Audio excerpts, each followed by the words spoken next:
Hello, everyone. Welcome to my channel. History of mobile phones.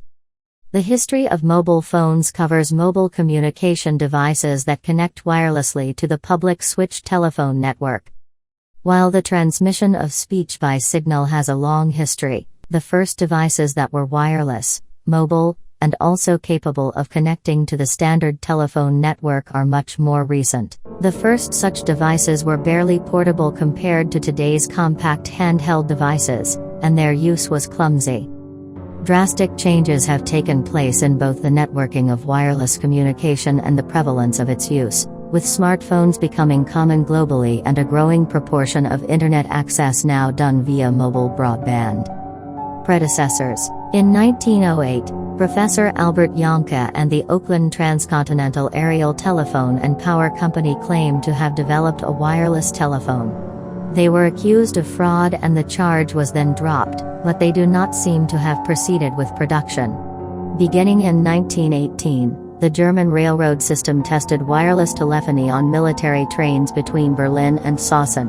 In 1924, public trials started with telephone connection on trains between Berlin and Hamburg.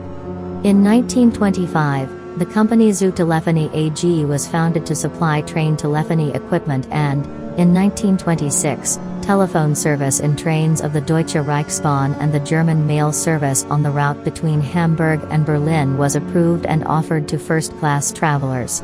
Fiction anticipated the development of real-world mobile telephones. In 1906, the English caricaturist Louis Baumer published a cartoon in Punch magazine entitled Forecasts for 1907 in which he showed a man and a woman in London's Hyde Park each separately engaged in gambling and dating on wireless telephony equipment. Then, in 1926, the artist Carl Arnold created a visionary cartoon about the use of mobile phones in the street, in the picture Wireless Telephony, published in the German satirical magazine Simplicissimus. Nice in the 1940s. Early devices were bulky, consumed large amounts. The Second World War made military use of radio telephony links. Handheld radio transceivers have been available since the 1940s. Mobile telephones for automobiles became available from some telephone compound power, and the network supported only a few simultaneous conversations. Modern cellular networks allow automatic and pervasive use of mobile phones for voice and data communications.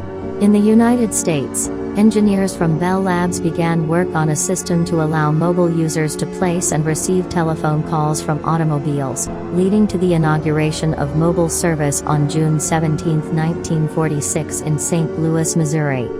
Shortly after, AT&T offered mobile telephone service. A wide range of mostly incompatible mobile telephone services offered limited coverage area and only a few available channels in urban areas.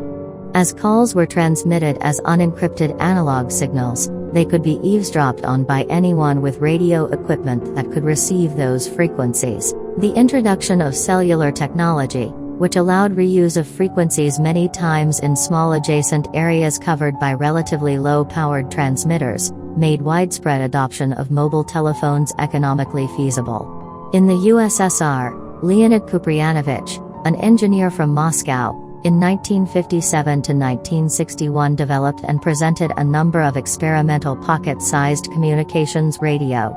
The weight of one model, presented in 1961, was only 70 grams and could fit on a palm. However, in the USSR the decision at first to develop the system of the automobile Altai phone was made. In 1965, the Bulgarian company Radio Electronica presented a mobile automatic phone combined with a base station at the Infurga 65 International Exhibition in Moscow. Solutions of this phone were based on a system developed by Leonid Kupriyanovich. One base station, connected to one telephone wire line, could serve up to 15 customers.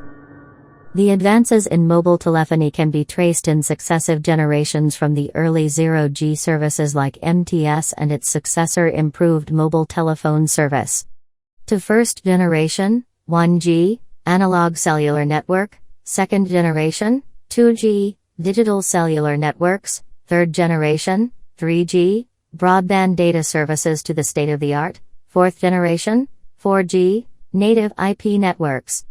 European mobile radio networks. In Europe, several mutually incompatible mobile radio services were developed. In 1966, Norway had a system called OLT, which was manually controlled. Finland's ARP, launched in 1971, was also manual, as was the Swedish MTD. All were replaced by the automatic NMT, Nordic mobile telephone, system in the early 1980s. In July 1971, ReadyCall was introduced in London by Berndept after obtaining a special concession to break the post office monopoly to allow selective calling to mobiles of calls from the public telephone system. This system was available to the public for a subscription of £16 a month. A year later, the service was extended to 2 other UK towns. West Germany had a network called A-Nets, launched in 1952 as the country's first public commercial mobile phone network. In 1972, this was displaced by B-Nets, which connected calls automatically. Next video will talk about mobile network. So, subscribe now and press the bell icon. Never miss an update.